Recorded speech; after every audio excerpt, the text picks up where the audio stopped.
Ladies and gentlemen, good afternoon. I'm delighted to be here. This is the first time in my NATO career where there have been more people in the audience than on the panel.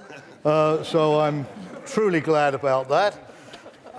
And I'm also very grateful for all of the men who have decided to put a suit and tie on today as a gesture of solidarity with this old dinosaur from the NATO international staff. If you had also painted your hair white, that would have been even better, but I'm grateful to you for giving me the illusion of still belonging to your generation for the next 2 hours.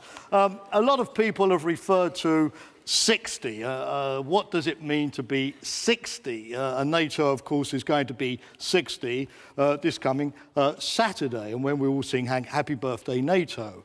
Now, if you are an individual, of course, 60 is a time when you have 1 foot in the grave.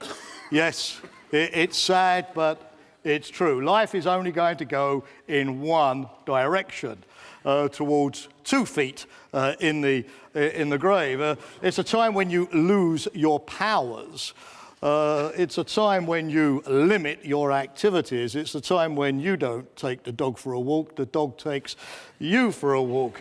But does it have to be the same for an institution? Well, the answer is no, of course it doesn't. There is no sort of genetic law or biological law of dereliction for an alliance. An alliance can stay young, it can stay active, it can stay vital. At the same time, of course, past successes, no more than for any football team these days, past successes are no guarantee of future success. And as in football, the situation from relevance to irrelevance can happen very quickly. You're only as good as your last crisis. The fundamentals of NATO are still, 60 years on, remarkably sound. Number one, Europe works better when the Americans are here. Europe is not a continent which has a very successful history or natural balance. You have an immense country, Russia. It's not a statement about whether Russia is benign or not. It's purely a geopolitical fact. An immense country, Russia, to the east. You have a lot of small countries and a couple of very large countries, including France, including Germany, which are the largest and have been historically the most powerful. And you need the United States as an extra ingredient in that kind of mix to balance out the relations of very large, smaller, and very small. I don't think there's any irony at all that Europe has had its most peaceful period historically in the 60 years that the Americans have been, to quote Dick Holbrooke, a European power. The second thing is that NATO is attractive. Michel Montaigne, the great French 16th century moralist, said about marriage, those who are on the outside want in, those who are on the inside want out. But it's not true of NATO. Those on the outside want in, and those on the inside want to stay in.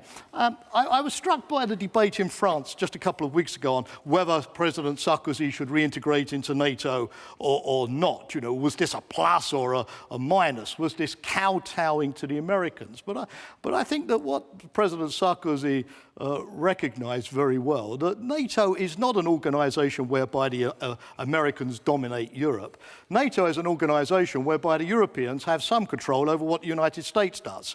And it's much better for France to be inside, if it wants to influence the United States, than outside. The chairman and others have mentioned our 2 new members.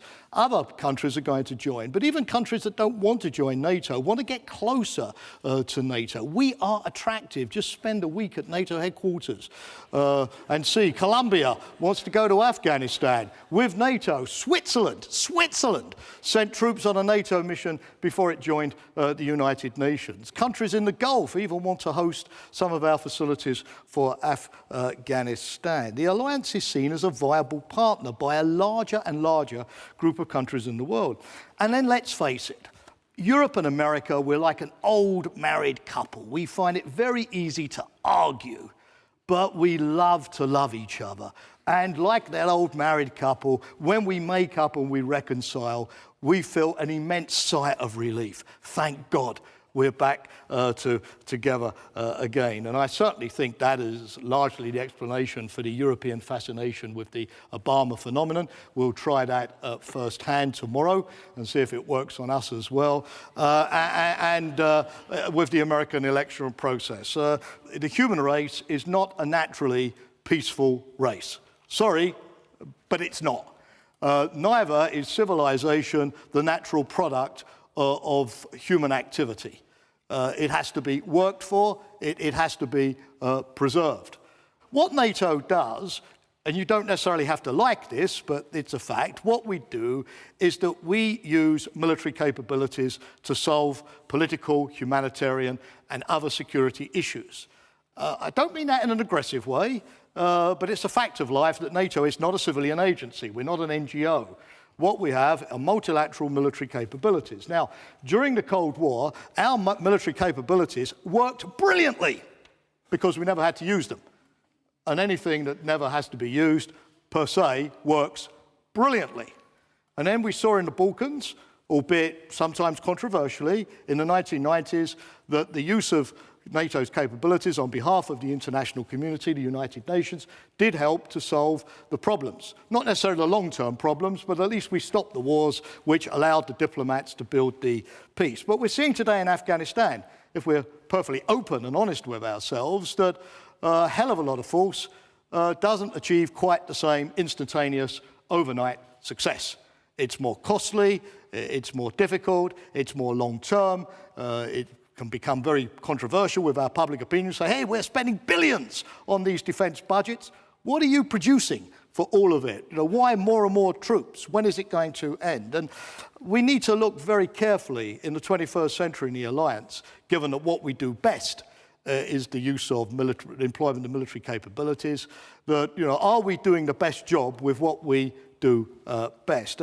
Now, this is a difficult topic, and you can come at it from a lot of angles. The chairman, for example, of the military committee is very much involved in doctrine and strategy and military transformation, ensuring that we spend the money on the right capabilities, not on Cold War legacy things that we don't need and we can't even use.